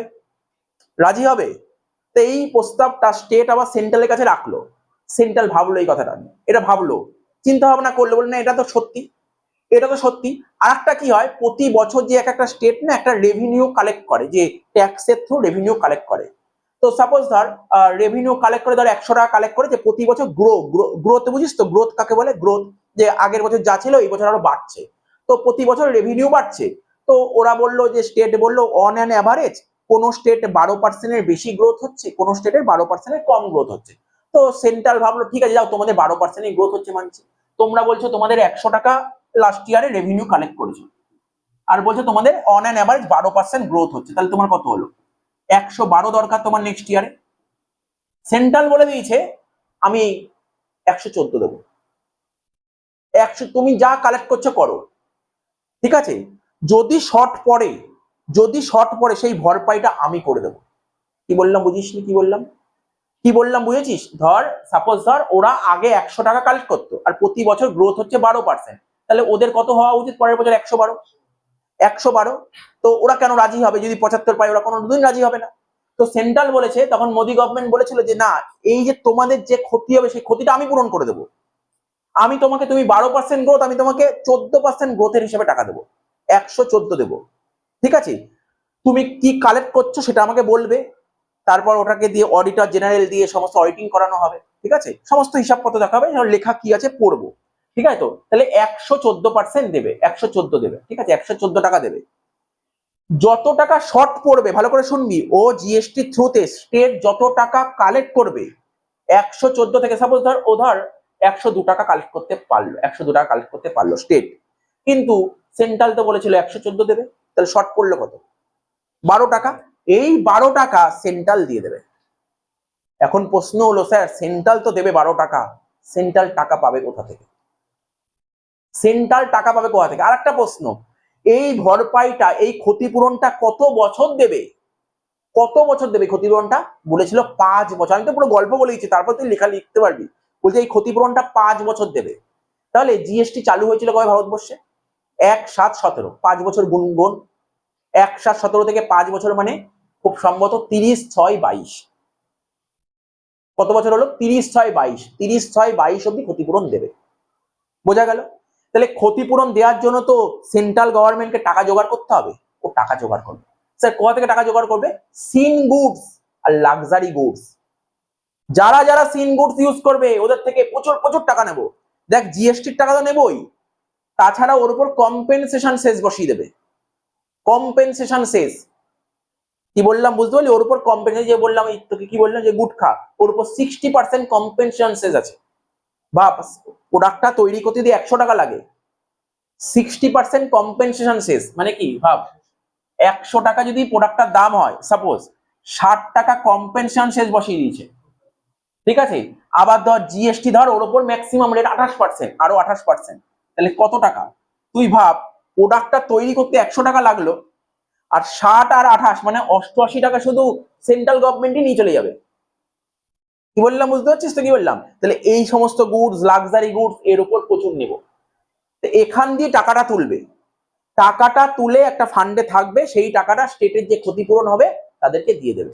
আচ্ছা স্যার 5 বছর পর, এটা 5 বছরের জন্য এটা নিয়ম করেছিল সেন্ট্রাল গভর্নমেন্ট, এই নিয়মটা বলেছিল। ধরুন 5 বছরে অনেক টাকা কালেক্ট করলো, সেন্ট্রাল স্টেটকে সব টাকা দিয়ে দিল, দেওয়ার পরেও আরো 5 বছর পর দেখলো অনেক টাকা বেঁচে গেছে, তখন কি করবে টাকাটা নিয়ে? ওই টাকাটা কি করবে? যত টাকা বেঁচে থাকবে তার হাফ, সেন্ট্রাল নেবে, আর বাকি হাফ স্টেট গুলোকে দেবে। এইটা চিন্তা ভাবনা ছিল। কার চিন্তা ভাবনা ছিল? কাদের মাথায় চিন্তা ভাবনা ছিল? এই চিন্তা ভাবনা সেন্ট্রাল গভর্নমেন্টের ছিল। কিন্তু ওরা খুব ভালো চিন্তা ভাবনা নিয়ে এগিয়েছিল, কিন্তু মাঝ পথে বাধা হয়ে গেল। এই 5 বছরের পিরিয়ডে একটা ভয়ঙ্কর পিরিয়ড চলে এসেছিল আমাদের দেশে, জানিস তো? করোনা চলে এসেছিল, সমস্ত সমস্ত জিনিস মানে অনেক ক্ষতি হয়ে গেছিল দেশের। করোনা চলে এসেছিল 2020 সালে, ঠিক আছে। তো সরকার তো ভেবেছিল যে আমার টাকাটা সব ঠিকঠাক উঠে যাবে।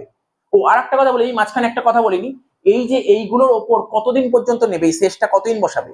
5 বছর, 5 বছর বসাবে।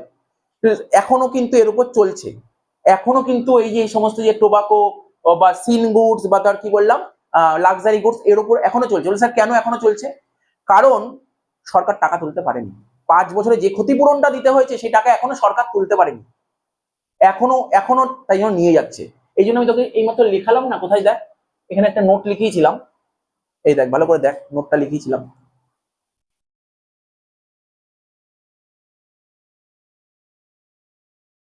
এই যে 5 বছর এক্সটেন্ড করেছে কতদিন অব্দি?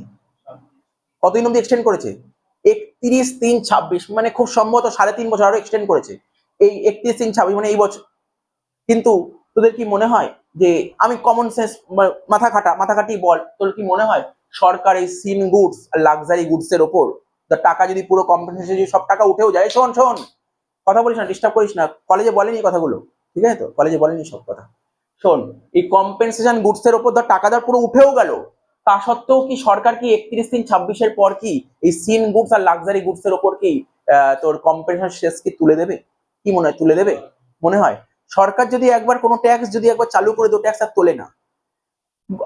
সালটা 90 সালের দিকে, এই যে এখন তো তোরা পড়ছিস ট্যাক্সে, বোঝে না, হেলথ অ্যান্ড এডুকেশন সেস 4%। একটা সময় সরকার যখন ওই 90-এর দশকে সরকার বলেছিল আমাদের দেশে এডুকেশন সিস্টেম উন্নত করার জন্য একটা এডুকেশন সেস নিয়ে আসতে চাইছি, 2 বছর আনবো, তারপর তুলে দেবো, যে 1% আনলেই হবে। উঠেছে, এখন একটা কত হয়ে গেছে। সরকার যদি কখনো একটা নিয়ে আসেন, ওটা কখনো তোলে না, ওটা কখনো তুলবে না, ওটা রেখেই দেবে। এক ছিল, তারপর বললো না, প্রথমে ছিল এডুকেশন সেস, তারপর হলো হচ্ছে কি বলতো সেকেন্ডারি, বলছে আর একটু উচ্চ শিক্ষার জন্য করব, আমার দেশে এডুকেশন সিস্টেম ভালো না, উচ্চ শিক্ষার জন্য আমি একটা সেস নেব। তখন হলো তোর সেকেন্ডারি এডুকেশন সেস, তারপর আসলো হায়ার এডুকেশন সেস, তারপর বললো হেলথ অ্যান্ড এডুকেশন সেস। এতক্ষণ এডুকেশন ছিল, এখন হেলথ, আবার না জানি এর কদিন পরে আর 2-3 বছর পর আরো কিছু একটা টুক করে একটা ট্যাক্স ঢুকিয়ে দিল। ঠিক আছে, তো তো বুঝতে পারছিস তো, কোনো ট্যাক্স যদি একবার চালু হয়ে যায় সেটা আর বন্ধ হয় না। তো এটা মনে হয় না বন্ধ হওয়ার জায়গা আছে। আচ্ছা, তো সরকার প্রতি বছর তো ক্ষতিপূরণ দিত, তার জানিস তো ওই 5 বছরের মধ্যে, যে বছর 2 বছরের মতন করোনা চলছিল, তখন দেশে কিন্তু বিজনেস ভালো ছিল না, কিন্তু বিজনেস অবস্থা ভালো ছিল না, তার ট্যাক্স কালেকশন ভালো হয়নি। তাহলে স্টেটকে ক্ষতিপূরণটা কে দিয়েছিল? সেন্ট্রাল গভর্নমেন্ট দিয়েছিল। কোথা থেকে টাকা, কোথায় পেলো? ওকে লোন করতে হয়েছিল। কত টাকা লোন করেছে জানিস? এই দেখ, এত টাকা লোন করেছিল এই ক্ষতিপূরণ দেওয়ার জন্য। কত টাকা লোন করেছে? 2.69 লাখ crore, এত টাকা লোন করেছিল। তা লোন করলে লোনটা তো ভরপাই করতে হবে, তা টাকাটা জোগাড় না করলে ভরপাই করবে কি করে? ঠিক আছে, তো এই কথাগুলোই এবার তুই ওখানে দেখ, লেখা পড়। মোটামুটি জিএসটি কম্পেনসেশন শেষ সম্পর্কে বুঝেছিস? গল্পটা কি আছে? এই হচ্ছে গল্প, এই হচ্ছে ফান্ডা। এবার দেখ কি লেখা আছে। বলছে the goods and services tax compensation to state, স্টেটকে কম্পেনসেট করবে। Act 2017 provides for a mechanism to compensate the states on account of loss of revenue which may arise due to implementation of goods and services tax. Read together with the constitutional 101, মানে 101 নম্বর, মানে ভারতীয় সংবিধানের যে amendment হয়েছে না, 101 নম্বর অ্যামেন্ডমেন্টে, Act 2016 for a period 5 years extended up to 31st March 2026. This act provides, মানে এইটা বললাম, কত বছর ক্ষতিপূরণ দেবে? 5 বছর। কিসের ক্ষতিপূরণ? প্রতিটা স্টেট যত টাকা রেভিনিউ কালেক্ট করছিল, ওই রেভিনিউতে যদি লস হয়, তাহলে এই ক্ষতিপূরণটা দেবে। এই ক্ষতিপূরণটা দেবে, 5 বছর দেবে। কি কি বলা আছে এখানে? The base year during the transition period shall be reckoned as the financial year 15-16। তাহলে বেস ইয়ার কোনটা ছিল? 15-16। For the purpose of calculating compensation amount payable to the state. ওই 15-16টাকে বেস ইয়ার ধরে এগিয়েছে, 15-16টাকে বেস ইয়ার ধরে এগিয়েছে। ঠিক আছে, তো 15-16টা। That the revenue proposed to be compensated would consist of revenue from all tax that stands subsumed into GST law as audited by the CAG. CAG মানে ওই অডিটর জেনারেল, কন্ট্রোলার অডিটর জেনারেলকে দিয়ে কিন্তু এটা অডিট করাতে হবে। Suppose ধর, যেমন তোর বললাম alcoholic liquor for human consumption, এর উপর তো জিএসটি নেই। পেট্রোলিয়াম প্রোডাক্ট, এর উপর তো জিএসটি নেই। তাহলে আজকে আমাদের স্টেট যে রেভিনিউ কালেক্ট করেছে জিএসটি থেকে, ধর আগে ধর কোনো প্রোডাক্ট, ধর সাপোজ ধর ফোনের ওপর আগে কি ছিল? ভ্যাট ছিল, এখন ফোনের ওপর কি আছে? জিএসটি। তাহলে সব রেভিনিউ দেখবে না, যেই সমস্ত প্রোডাক্টের ওপর জিএসটি এসছে সেই প্রোডাক্টে কত টাকা কালেক্ট হয়েছে, কিন্তু সেই প্রোডাক্ট আগে কত কালেক্ট হতো, ওই দুটোর মধ্যে কম্পেয়ার, এইভাবে ক্ষতিটা হবে। এখন তুই বললি আগের বছর আমাদের রাজ্য এত কোটি টাকা কালেক্ট করেছে, এই বছর জিএসটি থেকে এত কোটি টাকা কালেক্ট করলো, ওইভাবে কম্পেয়ার হবে না। কম্পেয়ারটা কিসের উপরে? প্রোডাক্ট ওয়াইজ কম্পেয়ার হবে, প্রোডাক্ট ওয়াইজ। কি বললাম বুঝতে পেরেছি আশা করি? বলছে for recording the growth rate of revenue subsume for a state 14%। বলেছিলাম 14% এর কথাটা, সেন্ট্রাল গভর্নমেন্ট প্রমিস করেছিল 14% দেবে। Levy of cess over and above GST name at GST compensation cess. তাহলে একটা এক্সট্রা টাকা ধার্য করবে, যেই লেভিটার নাম হচ্ছে GST compensation Sage on certain notified goods. কিছু কিছু নোটিফাইড গুডস আছে, এর উপরই চার্জ করা হবে। পান মশলার উপর চার্জ করা হবে। ঠিক আছে, তো দেখবি অজয় দেবগানের অ্যাড দেয়, দেখবি টিভি খুললে দেখবি অ্যাড দেয়, তারপর এই দেখ, তারপর যে সফট ড্রিঙ্কস আছে না, সফট ড্রিঙ্কস এর ওপর। তারপর বলছে টোবাকো অ্যান্ড টোবাকো প্রোডাক্ট, ঠিক আছে, সিগারেট, সিগার, হুক্কা, তারপরে মোটর ভেহিকেল, কোল, এই সমস্ত জিনিসের ওপর। এটা তুই যা লিখবি অ্যাটলিস্ট এই পয়েন্টটা দিবি, এই পয়েন্টটা কোন কোন জিনিসের উপর নিয়ে এসে এটা বলবি, আর 5 বছর ক্ষতিপূরণ দেবে এটাও বলবি। এই কথাগুলো অবশ্যই লিখবি পেপারে। তারপর বলেছে that the proceeds of the cess will be utilised to compensate states, ঠিক আছে, that warrant payment of compensation. আচ্ছা, that 50% of the amount remaining unutilised, ঠিক আছে, কম্পেনসেট করবে, কম্পেনসেট করার পর যে টাকাটা বেঁচে থাকবে তার 50% সেন্ট্রাল গভর্নমেন্ট নিয়ে নেবে, আর বাকি 50% স্টেটের মধ্যে রেশিও ওয়াইজ দেওয়া হবে। দেখতে হবে লাস্ট ইয়ারে কোন কোন স্টেট কি কি রেভিনিউ কালেক্ট করেছে, সেই রেশিওতে দেওয়া হবে, এটা বলতে চেয়েছে। এবার বলছে এফেক্টটা বললাম, জিটটা বলেছে GST compensates under section 8 of the 8 act, মানে আইনের 8 নম্বর ধারায় কি বলেছে, will be levied on all interstate and interstate supply of goods or services or both including import of goods। তার মানে কি, শুধু ইন্টার উপর হবে না, ইন্টারের উপরও হবে। আর last, the cess would not be leviable on supply made by person who has opted for composition levy। তোদের কম্পোজিশন স্কিম বলে একটা চ্যাপ্টার আছে, কম্পোজিশন স্কিম। একটা হচ্ছে যারা বড় বিজনেসম্যান তারা জিএসটি রেজিস্ট্রেশন মানে রেগুলার স্কিমে আসে, যারা বড় বড় বিজনেসম্যান, আর যারা ছোট বিজনেসম্যান তারা কম্পোজিশন স্কিমে আসে, ঠিক আছে। তো কম্পোজিশন স্কিমে আসে, কম্পোজিশন স্কিমে নিয়মটা কি, 1.5 কোটি টাকা যদি তোমার টার্নওভার থাকে বছরে, 1.5 কোটি টাকা, 1.5 কোটি টাকাকে বলা হয় ছোট টার্নওভার, ছোট 1.5 কোটি টাকা, বছরে যদি 1.5 কোটি হয় তাহলে তুমি কম্পোজিশন স্কিমে আসবে। আর যদি তোমার বছরে টার্নওভার 1.5 কোটি টাকা ক্রস করে যায় তখন তুমি নর্মাল স্কিমে যাবে। কম্পোজিশন স্কিমে কি হয় বলতো, বছরে 4 বার, বছরে 4 বার না 5 বার, বছরে 5 বার রিটার্ন জমা করতে হয় কম্পোজিশন স্কিমে। তাহলে বছরে কটা করে, 4টে কোয়ার্টার আর একটা, মানে 5টা রিটার্ন জমা করতে হয়। কিন্তু নর্মাল স্কিমে 13টা রিটার্ন জমা করতে হয়। নর্মাল স্কিম মানে বলতো যারা খুব বড় বিজনেসম্যান ওরা প্রতি মাসে রিটার্ন জমা করতে হয়, প্রতি মাসে জিএসটি রিটার্ন জমা করতে হয়। আচ্ছা, জানিস জিএসটি রিটার্ন কত তারিখে জমা করতে হয়? জিএসটি রিটার্ন, জিএসটি রিটার্ন যে জমা করতে হয় কত তারিখে জমা করতে হয়? ধর এটা কি মাস চলছে, এটা ধর মার্চ মাস চলছে, মার্চ মাসে রিটার্ন জমা করতে হবে এপ্রিল মাসের 20 তারিখে, প্রতি মাসের 20 তারিখে রিটার্ন জমা করতে হয়, ঠিক আছে। এগুলো সব আসবে নেক্সট ক্লাস থেকে, এই পয়েন্টগুলো আসবে সমস্ত, এই জিনিসগুলোই এরকমই টপিক আছে সিলেবাসে। পরের দিন অঙ্ক আরম্ভ করবো, মোটামুটি ধর এখানে এই পার্টটা, প্রথম চ্যাপ্টারটা শেষ হলো এটা, এই যে পরের দিন এইগুলো এইগুলো করবো, এই জিনিসগুলো, যে অঙ্কের পার্ট এগুলো।